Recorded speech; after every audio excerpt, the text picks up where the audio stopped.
rice ako. Alam niyo na kung ano ibig sabihin nito. Welcome to Yams Bulaluhan. At eto yung kanilang bulalo na kanina pa ako tinatawag. Ito ay talaga namang napakabango, napaka-fresh. Kanina nakikita ko itong ginagawa. Fresh yung ingredients niya. As in, super na. Ito, bagong tad-tad lang to kanina nakita ko. Tapos ngayon, at meron pa palang barbecue. Thank you.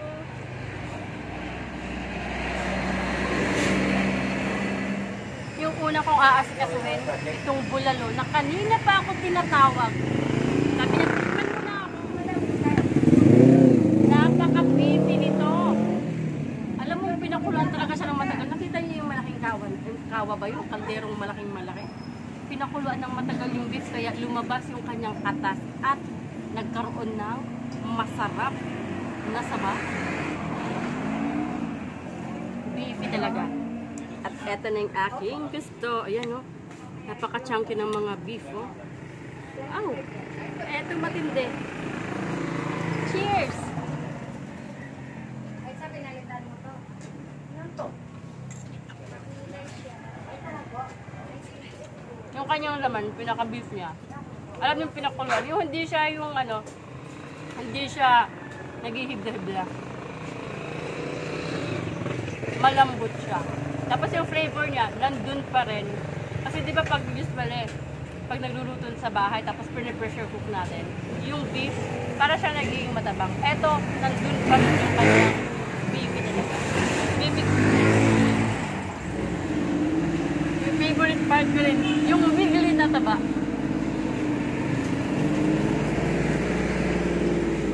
Melts in your mouth. Kalanda pa dito, nakita ko nung prepare nila, sobrang fresh ang kanilang ingredients. Ito, ay, naluto to sa mainit na sabaw. Yung gulay na to.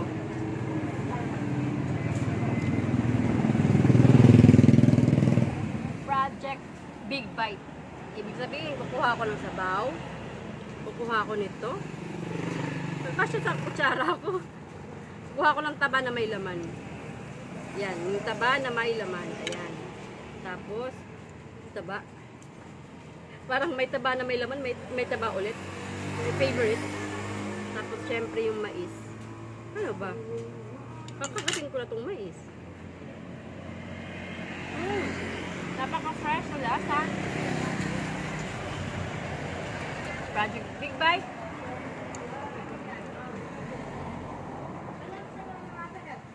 Ito na. Cheers!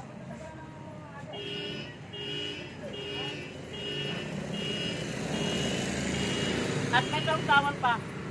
Ito. Kasama to sa bulalo kanina sinerve. Titikman ko. Sarap. One bibit ng kain kasi pampasolve yun sa kanilang ulam. Dito kalamansi. Sarap. Ang pangbango pa. Ay. Tapos eto na. Eto na ang mix. Eto na talagang mix. Wow. Siyempre, para sa kakontentuhan ko, ito ay isang one big bite. Cheers!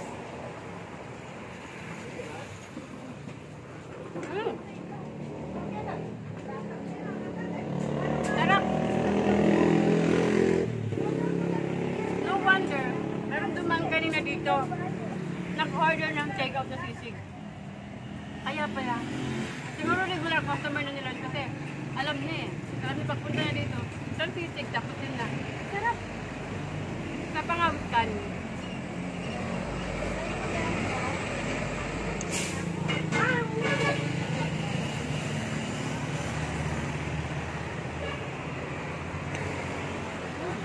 Sarap!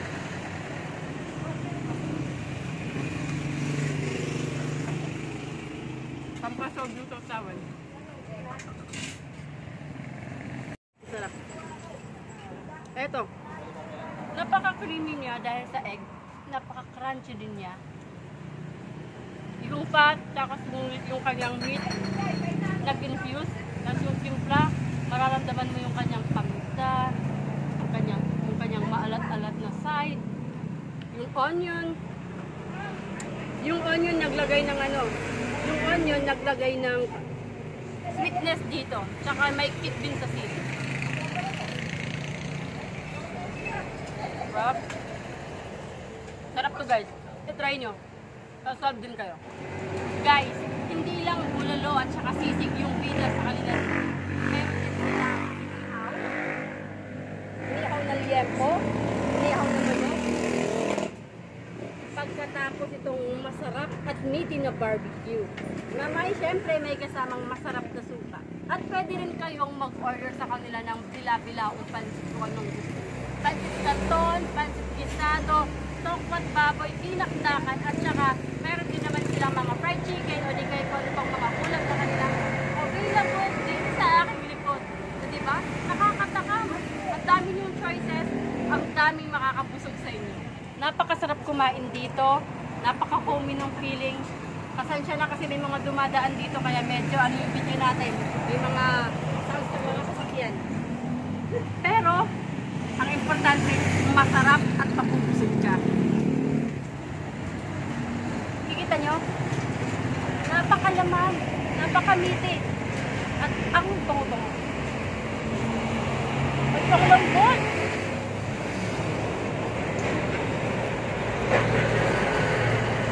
Manamis-namis siya, na maalat-alat. May smoky flavor din. Susubukan ko to na may kasamang suka. Ito yung suka niya, oh.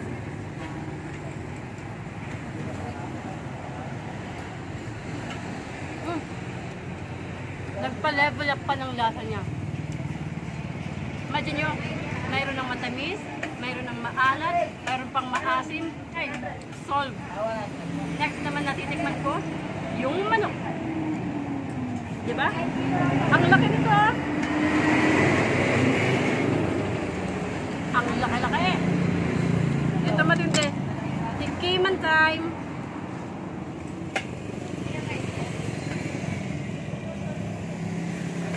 Ang lambot.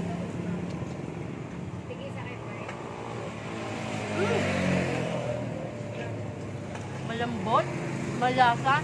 Siguro matagal itong minarinate. Kasi yung mismong meat niya, nandun nanuot yung kanyang lasa.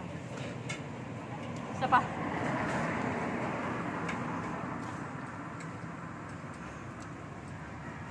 Dami ko lang bite nun, ha. Yung liempo naman. Ang maganda sa liempo, yung fat, yung meat, yung fat, yung taba, yung laman. Yan. Cheers! Wow!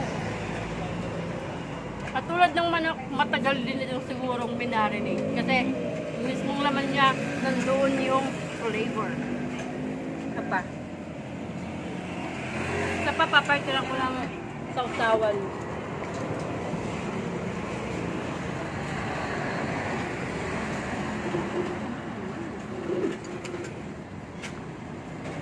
Imagine nyo, smoky flavor ng inyong liempo. Tapos may alat. Tapos may asin na galing sa suka. Ay! The best feeling.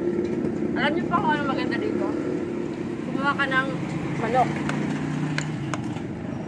Tapos kumuha ka ng kanin. Ng slide of kanin. Tapos maraming chicken.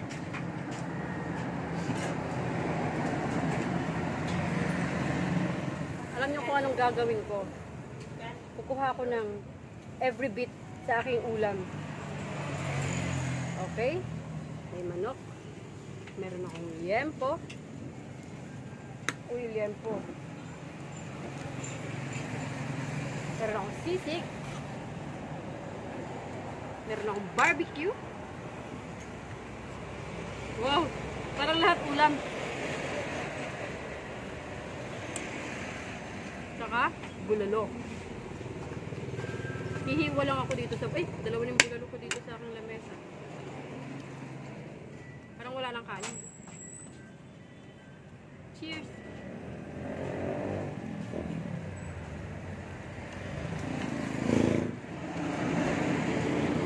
Kaya kung gusto yung tikman yung aking natikman at iba pa, punta lang kayo dito sa Yam Bulaluhan. Nandito lang yan sa Arayan, makikita dito daan.